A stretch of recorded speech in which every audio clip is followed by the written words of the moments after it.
Bonjour à tous, Nicolas Laï, coach sportif. Aujourd'hui, j'ai le plaisir de vous retrouver pour un nouvel exercice de mon livre La méthode Laï.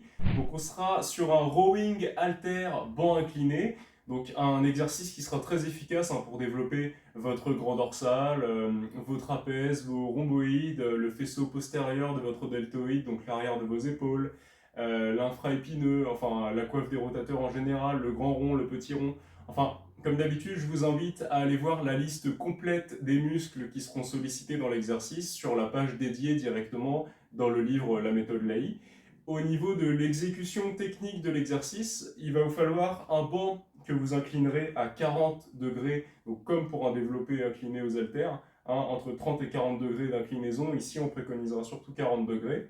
L'assise du banc légèrement remontée également, puisque vous allez en fait plier vos jambes pour les poser directement dans l'inclinaison donc du banc entre l'assise et le dossier.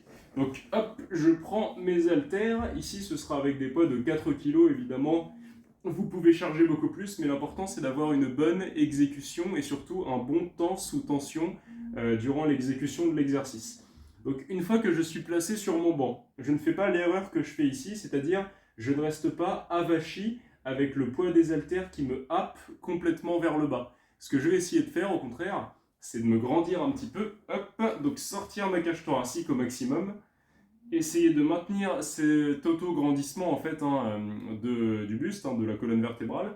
Donc je maintiens ici, je garde les haltères bien dans le prolongement de mes épaules et je viens tirer en resserrant mes omoplates. Ici j'inspire en contractant le dos et ici j'expire en relâchant. Donc j'inspire, trajectoire droite et je redescends en expirant. Je vous la refais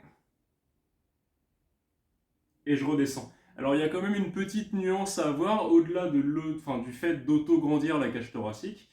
Comme pour tous les exercices du dos d'ailleurs, il faut également activer les muscles du dos avant de venir plier vos bras. C'est-à-dire que si je suis ici mais que je n'ai pas activé mes muscles du dos, que je n'ai pas resserré mes omoplates avant même de tirer mes bras vers moi, ça va donner ça. Donc en fait un exercice qui travaillera surtout sur les avant-bras et sur les biceps, ce qui évidemment n'est pas l'objectif ici, on est sur un exercice d'isolation du dos. Donc ce que vous faites, c'est haltère dans les mains, d'abord vous resserrez les omoplates et ensuite vous venez tirer au maximum, donc avec les coudes contre vous pour tirer les haltères avant de reposer. C'est très important puisqu'en fait, hop, c'est très important puisqu'en fait, vous allez, en activant les muscles du dos avant d'activer les biceps, dire vraiment aux fibres musculaires de votre dos que c'est elles qui vont soulever la majorité de la charge.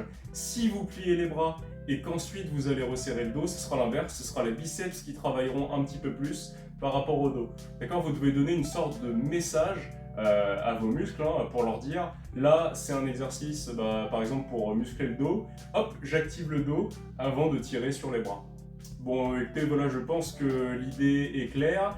Commencez avec une charge au départ assez légère, vous vous faites à des bonnes sensations sur l'exercice et ensuite seulement vous montez progressivement les poids, vous regardez si vous arrivez à garder la même qualité technique et surtout les mêmes sensations, puisque là on sera sur un exercice d'isolation du dos, pas besoin en fait de mettre énormément de poids, il faut surtout une bonne sensation. D'accord, on gardera les exercices pour porter un petit peu plus lourd, plutôt sur des rowing à la barre libre, sur des soulevés de terre, sur des rowing à la barre T.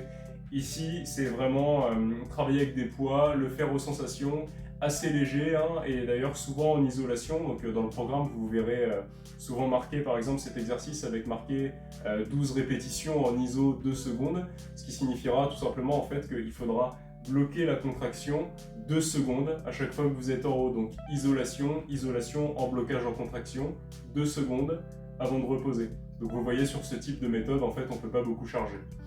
Enfin voilà, je pense qu'on a fait le tour pour cette vidéo et on se retrouve demain pour la prochaine. A bientôt, ciao!